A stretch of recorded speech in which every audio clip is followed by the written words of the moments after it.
Hey folks, John here.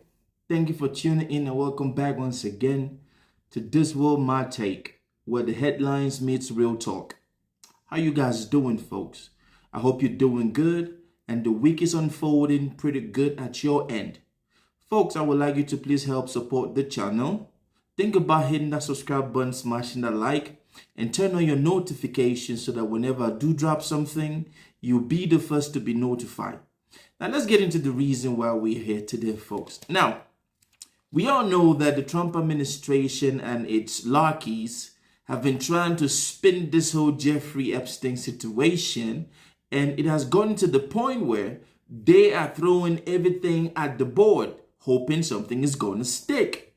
Now, they are praying that something is going to stick that will take the American people's mind off this whole accountability situation of holding those who were connected with Jeffrey Epstein's the disgraced financier. Those who were connected in the sex ring and the pedophilia ring should be brought to justice.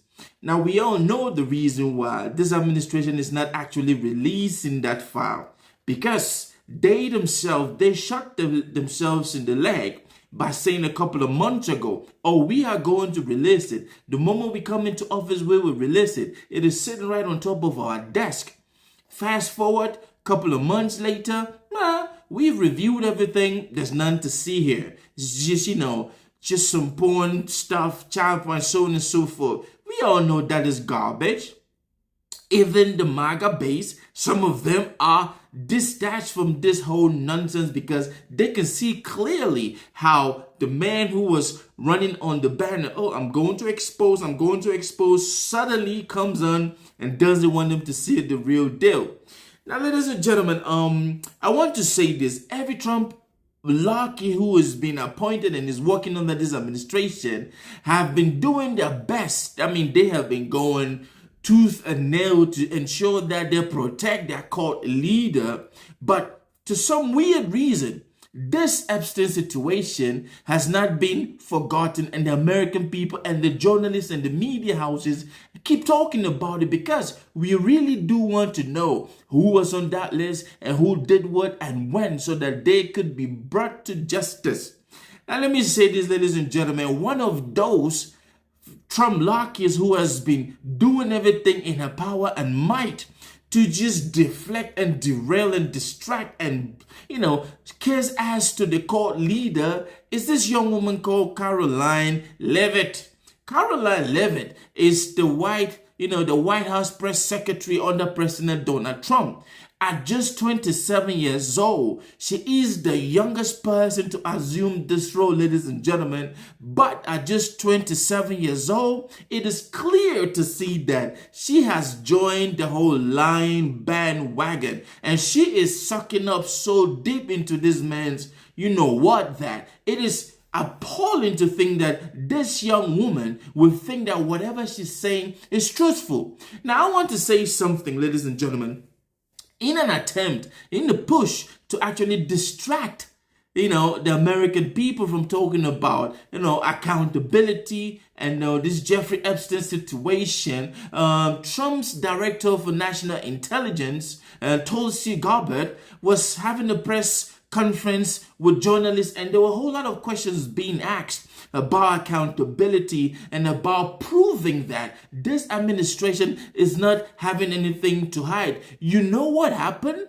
Karoline Leavitt just jumped in, the question wasn't even directed to her. She just popped in and, you know what? This is my chance. I'm going to show my leader, my cult leader, that I got his back regardless, and I'm going to just kiss his ass all the way, and I pretend I will talk about some sort of accountability, whereas we know that we are asking for accountability from your own boss, Karoline, and you are not trying to give that. You are just trying to distract us with this whole, this funny story that Tulsi Gabbard came up with about Obama and so on and so forth. Folks, I want you to watch this video. Watch this video. And I would just add, there needs to be accountability for that weaponization, Phil, that we've seen. And no one has been a victim of the weaponized government more than President Trump, not just because of this political scandal. You all recall his house was raided.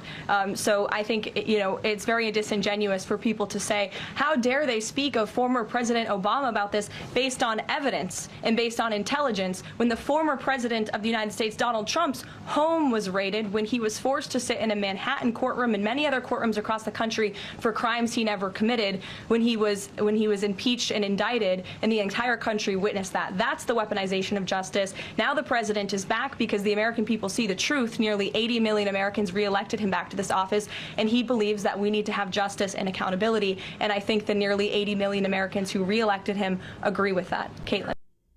Yes, folks, that was Miss Karoline doing exactly what everybody in Trump's tribe does, sucking up to the court leader, protecting the court leader, and peddling in distraction in things that actually do not have any place to be discussed.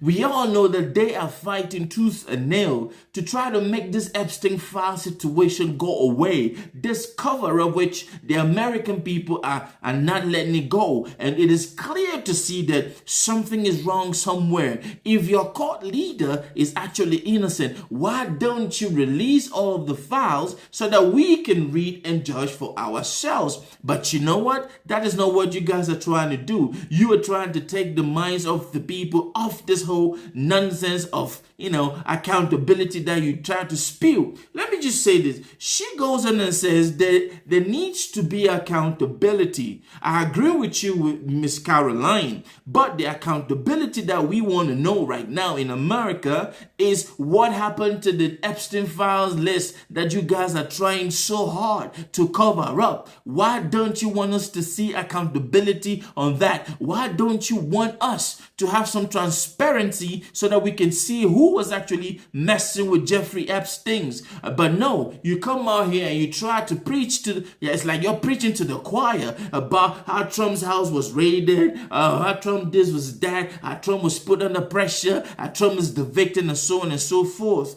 Ladies and gentlemen, let me just remind you that a couple of years ago, Trump's house and residence were raided because this man was withholding secret and confidential documents which belong to the American government while this man was out of office. When you leave the office, you are not supposed to take any confidential documents to your house. So that is why his house was raided. Now you guys are peddling and trying to push this distraction of Obama doing this, Obama doing that, and so on and so forth. The question was, were there confidential documents at his residences when he was out of the White House? Yes, there were. Was he supposed to have those documents? No, he wasn't supposed to have those documents. Now let me say this, it is clear to see that all these folks are trying to do is to distract the American people from what is really going on behind the scene. But I will end this vlog by asking you, do you think that all of this whole Tulsi Gabbard Obama situation, is it the truth, or is it just another thing they're trying to throw out the wall thinking that it's going to stick so that the American people can stop talking about the Jeffrey Epstein files and the clientele list? And if they know that the court leader is innocent, let us share the list, release the list, show some accountability. That is my time, ladies and gentlemen. The world is complicated and we will keep talking about it. Stay blessed, folks.